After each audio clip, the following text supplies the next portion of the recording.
The production on Spider-Man 4 with Sam Raimi and Tobey Maguire began almost immediately after Spider-Man 3. They knew it was franchise time after the success of the first film, and they wanted to make sequels, something that happened almost every 2 to 2.5 years. But of course, production on Spider-Man 4 that involved actually shooting shut down literally a week before they were set to start rolling camera. And some second unit stuff was already complete. And since then, we haven't really seen much. Up until today, almost 15 years later, we got our first look at the Vulture.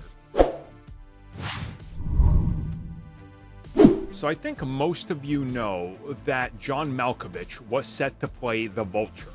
And this is one of those castings where you really just think about it and you realize what type of role and casting they were going for and what iteration of the character they would have had from the comics, and it automatically makes sense. At least, I think it does. If it doesn't to you, I don't know. Difference of opinion, right? Either way, though, thanks to an update from Ken Panders, we now have our first look at John Malkovich's wings that would have been on his suit. This is literally like the first thing we've seen that's not just concept art. And again, it gives you an idea of what they were going for.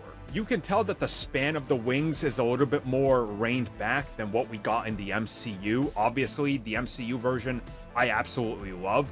I think it's like amazing, and I think they nailed the design. But this has a more, how do I say it, comic book feel to it. And again, no, it's not like the Vulture straight up from the comics. I'm not saying that. But it looks like a more adaptive approach, if you will. Like they're trying to stick with what worked in the comics and modernize it. Almost kind of like Marvel's Spider-Man video game, and not exactly going to the extent of like when they had the Vulture and the Raimi video games. I want to say it was one of the PSP ones. I can't remember. It's been like 20 years now since I played them. But yeah, honestly, I do like this. I like finally being able to see this and seeing how far they got, knowing that they actually had these wings. And from what else we know, the suit was complete as well. There are pictures out there of the actor in the suit. It exists, made for promotional images and stuff. We've just never seen it. So they're sitting somewhere in Sony's archives, never to see the light of day, along with many other things. And it's unfortunate because you get something like this and it's almost like a glimpse into the multiverse, you know?